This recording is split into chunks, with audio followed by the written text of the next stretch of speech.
मित्रों नमस्कार। मैं हूं करण, अध्यक्ष राष्ट्र धारक दल। मित्रों, जैसा कि आप लोग जानते हैं, राष्ट्र धारक दल की ओर से लगातार अलग अलग जिलों में मल्टीपल जिलों में धरने प्रदर्शन एवं ज्ञापन कार्यक्रम किए जा रहे हैं। एक अभियान के तौर पर अपने 30 सूत्रीय एजेंडों को, 30 सूत्रीय मांगों को देश में लागू करवाने हेतु ये सारे धरने प्रदर्शन एवं कार्यक्रम किए जा रहे हैं। इसी क्रम में आज 6 जुलाई 2024 दिन शनिवार जनपद श्रावस्ती में हम लोगों ने जा करके धरना दिया अपनी 30 सूत्रीय मांगों के लिए, एवं वहां के जिलाधिकारी द्वारा राष्ट्रपति, माननीय राष्ट्रपति एवं प्रधानमंत्री एवं गृह मंत्री को ज्ञापन भी भेजा।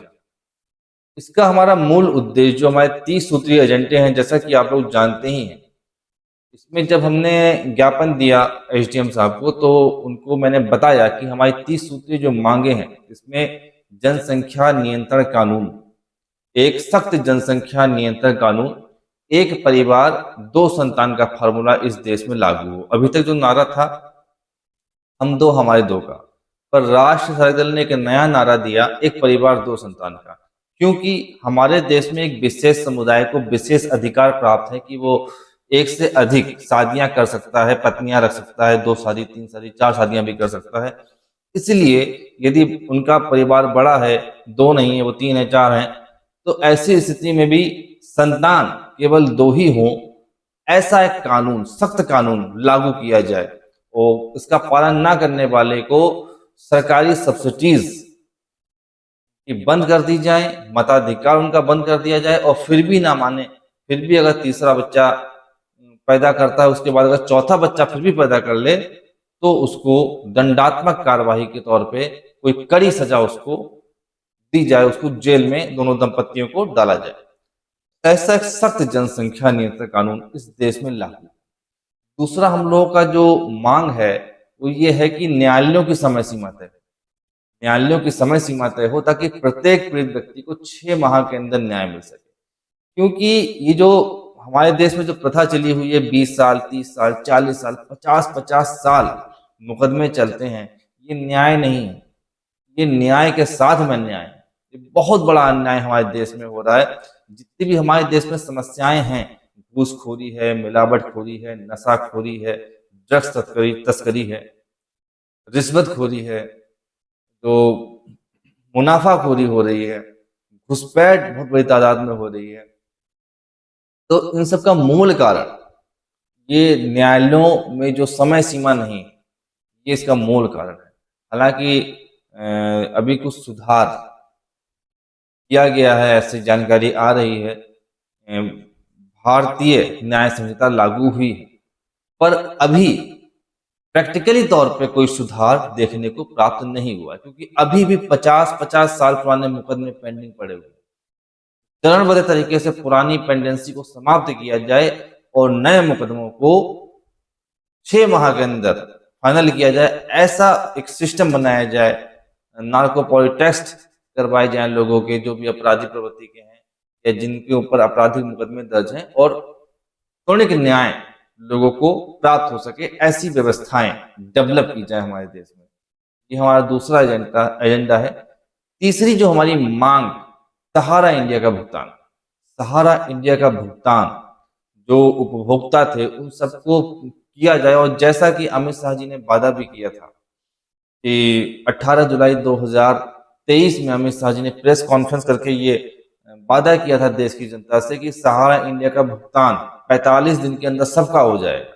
सभी लोग ऑनलाइन फॉर्म जमा कर दीजिए, ऑनलाइन करवा दीजिए, जो कि पहले से सारे रिकॉर्ड उनके पास मौजूद थे, सब कुछ था, फिर भी उन्होंने पब्लिक का एक खर्चा करवाया अमाउंट, और खर्चा अमाउंट करवाने के बाद ऑनलाइन करवाया, उसके बावजूद जो है ये हवाई बात निकल गई। और आज 1 साल हो गया, 18 जुलाई को 1 साल हो जाएगा उनका किए गए वादे के अनुसार, और अभी तक भुगतान लोगों का नहीं हुआ है। तो बहुत पीड़ित समाज है इस समय, त्रस्त है इस तरह की चीजों से। और ना केवल सहारा इंडिया बल्कि तमाम सी ऐसी कंपनियां हैं छोटी छोटी, सहारा इंडिया की बहुत बड़ी कंपनी है, उसने फ्रॉड किया बहुत बड़े लेवल पे, और ऐसी तमाम कंपनियां जिन्होंने कस्टमर्स के साथ में, पब्लिक के साथ में बहुत बड़ा फ्रॉड किया है और उनको उनका भुगतान नहीं दिया है, तो उन सबका भुगतान हो, ये भी हमारी मांग है। और साथ में हम लोगों की मांग है मतानांतर विरोधी कानून।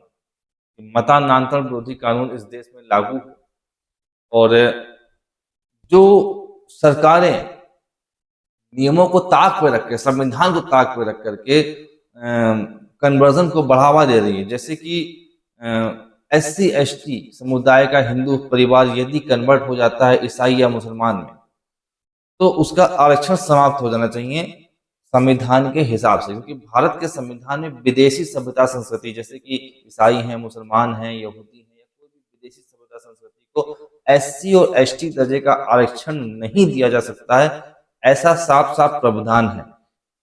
भारत के कॉन्स्टिट्यूशन में केवल हिंदू दलितों को ही SC ST कोटे में आरक्षण देने की सुविधा है। बाद में इसमें अमेंडमेंट हुआ तो बौद्धिस्टों और सिखों को भी SC ST कोटे में आरक्षण देने की सुविधा बनाई गई, परंतु मुसलमान और ईसाई को SC ST कोटे में आरक्षण मिले ऐसा कोई प्रावधान नहीं है। बावजूद इसके मतानांतर को बढ़ावा देने के लिए, मतानांतर अधिक हो इस देश में, इस देश की सरकारें अपने वोट बैंक के खातिर कन्वर्टेड लोगों को भी SC ST दर्जे का आरक्षण दे रही हैं। तो इन सब चीजों के खिलाफ हम लोगों ने ज्ञापन दिया और धरना दिया। और हम लोग की जो और प्रमुख मांग है वो ये है कि जो हिंदुओं सनातनियों के 4 लाख से अधिक मंदिर मठ ऐसे हैं जो सरकार द्वारा आर्थिक शोषण किए जा रहा है, जैसा कि पहले मुगल, खिलजी, लोधी, निजाम वंश के लोग और तुगलक वंश के लोग और जितने भी मुगल लोग थे, ये हिंदू मंदिरों पे जजिया कर लगाते थे और जो वहां के धन होता था, संपत्ति होती थी, जो वहां पे चढ़ावा जाता था, वो सब ये लोग लूट लेते थे। तो उसी प्रकार से अंग्रेजों ने भी डायरेक्ट नहीं लूटा। जब अंग्रेज देश में आए तो उन्होंने भी तमाम तरह के मद्रास वॉरशिप एक्ट, इस प्रकार के 40 प्रकार के अलग अलग प्रकार के कानून बनाए और हिंदू मंदिरों को लूटा कानून बना करके। ठीक उसी प्रकार से आज की जो भाजपा सरकार, कांग्रेस सरकार या सपा सरकार या आम आदमी पार्टी सरकार, जितनी भी सरकारें चल रही देश में, ये 100 से अधिक प्रकार के कानून बना करके हमारे मंदिरों को लूट रही है, साइन बोर्ड के माध्यम से और अलग अलग माध्यम से। तो ये जो लूट है, जो एक तरफा लूट है, किसी मस्जिद से, किसी दरगाह से, किसी चर्च से, किसी गुरुद्वारे से, इनको एक भी पैसा नहीं चाहिए, इन्हें केवल हिंदू मंदिरों का धन चाहिए, जो अन्यायपूर्ण तरीके से ये लोग धन को लूट रहे हैं। बड़े बड़े टैक्स लगा रहे हैं। वैष्णो देवी में आरती करना है 5100 रुपये दीजिए, काशी विश्वनाथ में आपको दर्शन के नाम पे 1100 रुपये लेते हैं, उज्जैन महाकाल में दर्शन के नाम पे 1100 रुपये लेते हैं, और बद्रीनाथ में चले जाइए तो वहां पे यदि आपको जल चढ़ाना है या दर्शन करने हैं तो 2100 रुपये की फीस लेते हैं। तो इस प्रकार से मोटी रकम ही हटते हैं, हिंदुओं से हटते हैं और देते हिंदुओं को कुछ नहीं। धारा 28 में साफ साफ लिखा है कि हिंदू धार्मिक शिक्षण संस्थानों को राजकीय निधि से, वहां धारा 28 में है कि किसी भी धार्मिक शिक्षण संस्थान को राजकीय निधि से अनुदान नहीं दिया जा सकता। और धारा 30 आप पढ़ेंगे तो उसमें लिखा अल्पसंख्यक शिक्षण संस्थानों को राजकीय निधि से अनुदान दिया जा सकता है और उस पर किसी भी प्रकार का कोई भी कंट्रोल सरकार अपना नहीं रखेगी। यानी कि हिंदुओं को छोड़ करके बाकी सबकी धार्मिक शिक्षण संस्थानों को अनुदान दिया जाए। तो ये जो तरीका है कि आप हिंदू मंदिरों को लूट रहे हो पर आप हिंदुओं को दे कुछ नहीं सकते हो, दोगे किसको? जिनसे आप कुछ भी नहीं ले रहे हो। तो धारा 30, धारा 28 में संशोधन हो, ये भी हमारी मांग है। और मंदिरों का शोषण बंद किया जाए, मंदिरों का शोषण रुके, ये भी हमारी मांग है। तो और जो मंदिरों का धन जो आए, मंदिरों में जो चढ़ावा चढ़ रहा है, वो धन सनातन धर्म के प्रचार प्रसार में खर्च हो, गुरुकुल में खर्च हो, गौशाला में खर्च हो, नंदीशाला में खर्च हो, धर्मशाला में खर्च हो। इस प्रकार की व्यवस्थाएं डेवलप की जाए हमारे देश में, ये हम लोगों की सशक्त मांग है। साथ ही एक सख्त घुसपैठ नियंत्रण कानून लागू। हालांकि घुसपैठियों को देश में रखने का कोई प्रावधान नहीं है, पर एक सख्त कानून की आवश्यकता है। एक सख्त कानून लागू हो, देश में घुसपैठ नियंत्रण कानून लागू हो, और जितने भी अवैध घुसपैठिए देश में बसे हुए हैं, बांग्लादेशी और रोहिंग्या, क्योंकि ये हमारे देश में बसे हुए हैं, हमारे भारतीय सभ्यता संस्कृति को समाप्त कर रहे हैं। भारत में बहुसंख्यक को अल्पसंख्यक बना रहे हैं और साथ ही प्रदूषण फैला रहे हैं, हमारे संसाधनों का दोहन कर रहे हैं, साथ ही हमारी जमीनों का दोहन कर रहे हैं, हमारी प्रकृति का दोहन कर रहे हैं। तो ये भारत की आबादी ऑलरेडी बहुत अधिक है, तो बहुत सारी समस्याओं का ये खजाना है। तो ऐसे खजाने को हमको नहीं चाहिए। इन घुसपैठियों को तत्काल सख्त कानून बना करके देश से बाहर करने का काम किया जाए, ये हमारी सशक्त मांग है। साथ ही हम लोगों ने ये भी मांग रखी है कि जितने भी ग्लोबल माइनॉरिटीज हैं, जो भारत की ग्लोबल माइनॉरिटीज, जैसे कि सनातनी, सिख, जैन, ये तीन जो भारतीय कम्युनिटीज हैं, जो इंडियन कम्युनिटीज हैं और जो ग्लोबल माइनॉरिटीज हैं, तो ये दुनिया में किसी भी देश में अगर पीड़ित हैं, प्रताड़ित हैं, कहीं पे युद्ध हो गया, कहीं पे कोई समस्या आ गई, इजराइल युद्ध हो गया, यूक्रेन युद्ध हो गया, गाजा युद्ध हो गया, फिलिस्तीन युद्ध हो गया, ऐसा कोई भी मुसीबत अगर आती है इन पर, तो इन्हें भारत की नागरिकता आसानी से दी जाए, आसानी से इनको भारत की नागरिकता मिल सके, भारत इनकी प्राकृतिक मातृभूमि घोषित हो, ऐसा प्रावधान किया जाए, ऐसा संविधान में संशोधन किया जाए। आज जो खालिस्तान की मांग चल रही है देश के अंदर, एक बहुत बड़ी समस्या है, बहुत बड़ी प्रॉब्लम है ये। इसका भी एक कारण ये हो सकता है कि सिखों के पास अपना कोई सेपरेट देश नहीं है। भारत के ऊपर गजबाए हिंद का बहुत बड़ा खतरा मंडरा रहा है। भारत में इस्लामीकरण हो रहा है बहुत तेजी से, भारत में ईसाईकरण हो रहा है बहुत तेजी से। तो सिख अपने आप को अनसेफ महसूस कर रहे हैं, जैन अपने आप को अनसेफ महसूस कर रहे हैं, सनातनी अपने आप को अनसेफ महसूस कर रहा है। तो इनको सुरक्षित बनाने के लिए, देश को सुरक्षित बनाना जरूरी है और देश को हिंदू, सिख और जैनियों की एक प्राकृतिक मातृभूमि घोषित करना जरूरी है और ये एक कानून बनाया जाए इसके लिए बाकायदा। तो ये हम लोगों की एक सशक्त मांग हम लोगों ने आज की है इसके लिए। साथ ही हम लोगों ने एक यही मांग की है कि 5% से अधिक आबादी वाले समूह को अल्पसंख्यक दायरे से बाहर किया जाए। तो एक हमारी ये भी सशक्त मांग है। साथ में हम लोगों की ये भी मांग है कि एक्स मुस्लिम कम्युनिटी है, एक एक्स मुस्लिम कम्युनिटी है जो किसी भी रिलीजन को नहीं मानती है, भारत में उनकी तादाद तेजी से बढ़ भी रही है और वो कई सुधारात्मक कार्य भी कर रहे हैं। तो ऐसी कम्युनिटी को अल्पसंख्यक दायरे में लाया जाए और उसको सुविधाएं, उसको संरक्षण सुविधाएं प्रदान की जाए, ये भी हमारी मांग है। साथ में राष्ट्रधारक दल की एक बहुत सशक्त मांग है कि बीटीटी जो एक बहुत बड़ा टैक्स रिफॉर्म है, जो एक देश एक टैक्स की बात करता है और मात्र 1% टैक्स की बात करता है, ये देश में लागू किया जाए।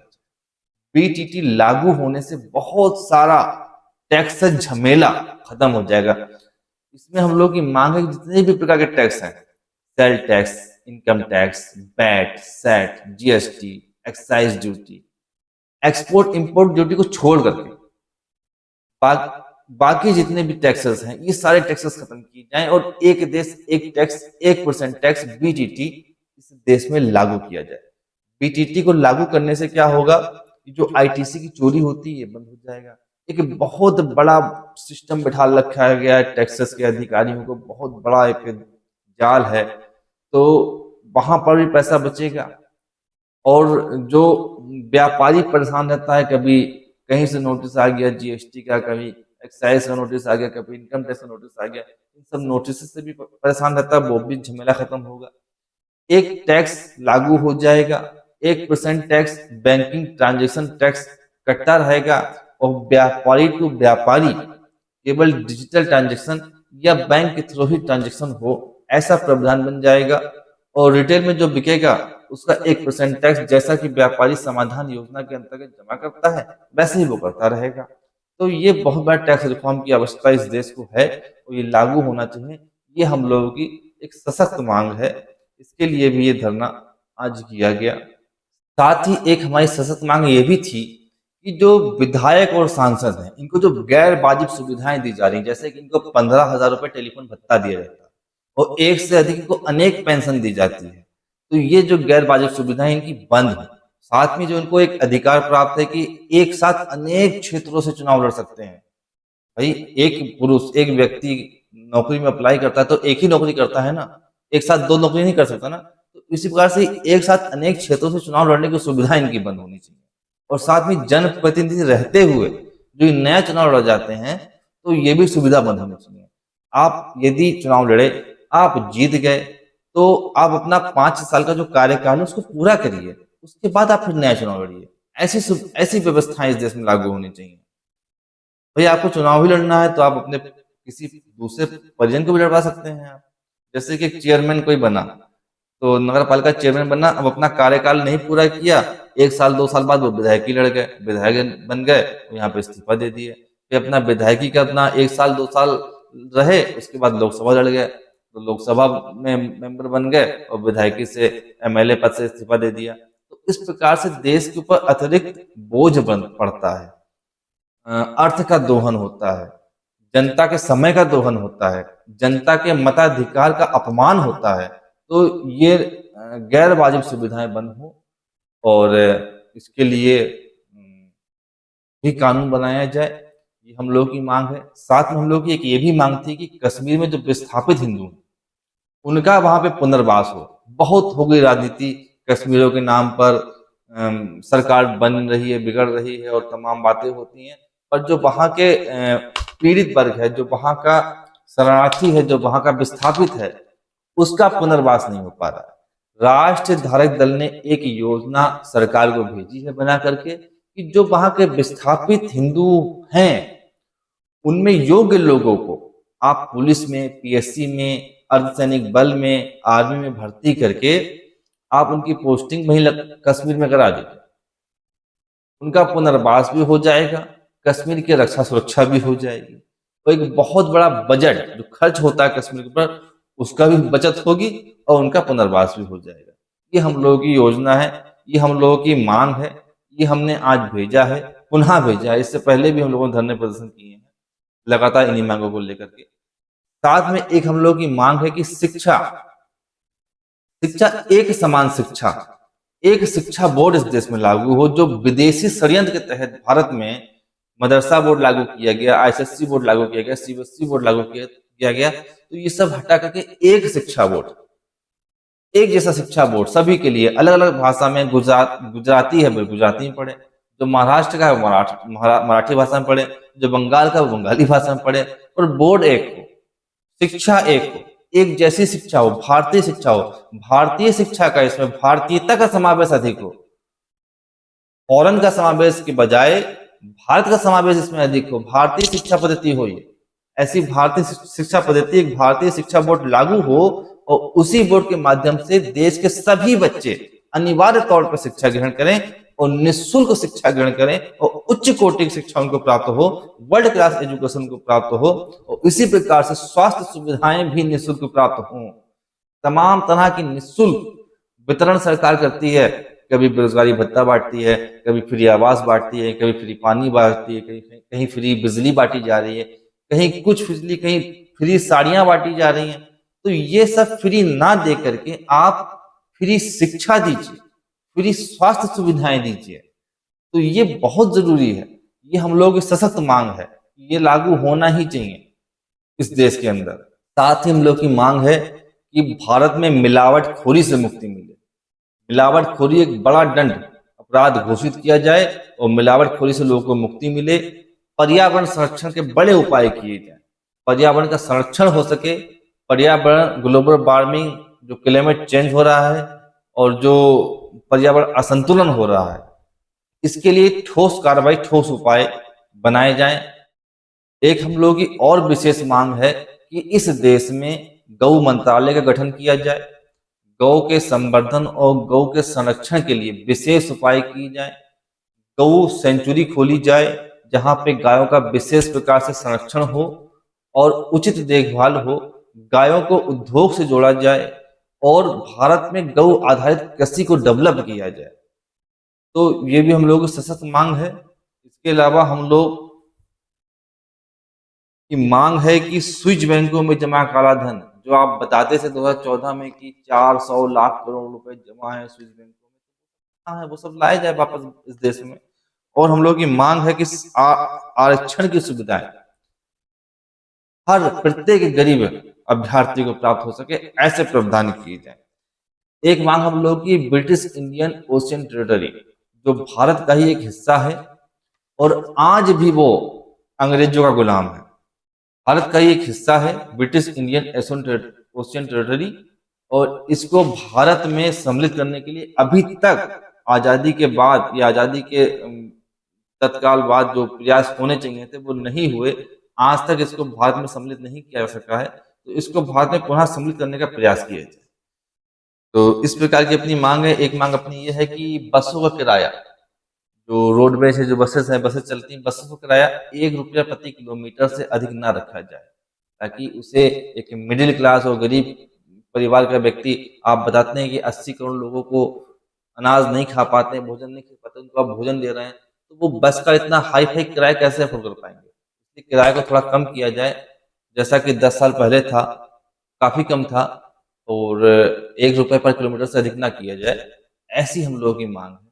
तो इस तरह के 30 सूत्रीय एजेंडे हम लोगों ने, 30 सूत्रीय मांगे आज पुनः प्रधानमंत्री, गृह मंत्री और राष्ट्रपति को भेजी है ज्ञापन के माध्यम से। और इससे पूर्व में भी हम लोगों ने 22 जून 2024 को बहराइच जनपद यूपी में हम लोगों ने इसी प्रकार का धरना प्रदर्शनों का और ज्ञापन कार्यक्रम किया था और अपनी मांगों को राष्ट्रपति, प्रधानमंत्री और गृह मंत्री तक भेजा था।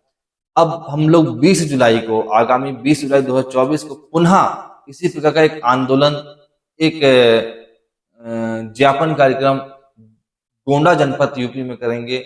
इसके बाद 27 जुलाई को हम लोग इसी तरह का एक कार्यक्रम बलरामपुर जनपद यूपी में करेंगे। और इस कार्यक्रम को और भी अधिक व्यापक बनाने के लिए, और भी अधिक सफल बनाने के लिए, और अधिक विस्तृत बनाने के लिए, और अधिक इसको एक जन आंदोलन बनाने की आवश्यकता है। और इसके लिए हमको आपकी सहायता की आवश्यकता है।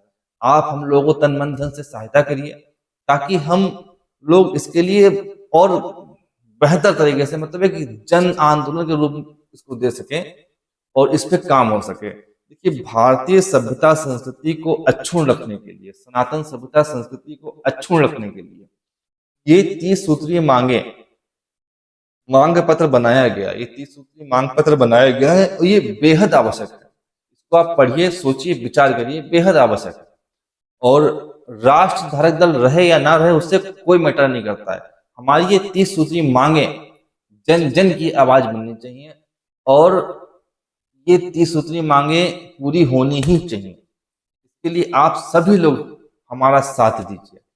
यदि आप किसी संगठन से जुड़े हुए हैं, आप किसी राजनीतिक दल से जुड़े हुए हैं, आप किसी सामाजिक धार्मिक संस्था से जुड़े हुए हैं, तो आप लोग अपने बैनर के तले आइए, आप लोग अपने झंडे के तले आइए, पर सब लोग साथ में आइए, सभी समवैचारिक लोग साथ में आइए, तो सब लोग साथ में आए और इसको एक जन आंदोलन बना दें।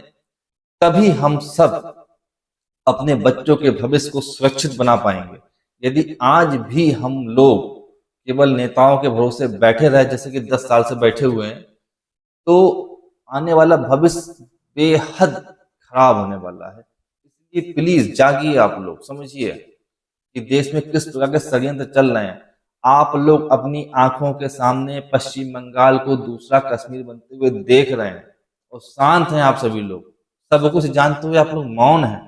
तो सरकार आपकी है केंद्र में, सरकार हमारी केंद्र में है। यदि हम लोग चाहें, दबाव डालें, तो बहुत कुछ करवा सकते हैं, पर इसके लिए आपको घर से बाहर निकलना पड़ेगा, अपना समय, तन, मन और धन खर्च करना पड़ेगा।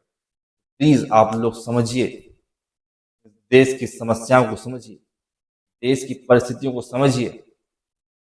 आज भी हम अगर चाहें, आप यदि चाहें, तो देश को बचा सकते हैं, अन्यथा कुछ समय बाद बहुत देर हो जाएगी। और मैं आपके सामने कुछ समय बाद प्रमाण पेश करूंगा, एक फैक्ट पेश करूंगा, सबूत पेश करूंगा कि भारत में किस प्रकार से तख्ता पलट करने की साजिश बहुत बड़े पैमाने पे चल रही है, और बहुत जल्द वे अपने इस मंसूबे में कामयाब भी हो सकते हैं। मैं इसका सबूत आपके सामने पेश करूंगा बहुत जल्द। और भारत को इस्लामिक राष्ट्र बनाने के लिए बहुत बड़े पैमाने पर षड्यंत्र चल रहा है, और वो सफल होते दिखाई दे रहे हैं, बहुत तेजी से सफल होते दिखाई दे रहे हैं। तो इसी के साथ में आपको मेरा नमस्कार और जो विनती आपसे की है उस पर आप कृपया ध्यान दें।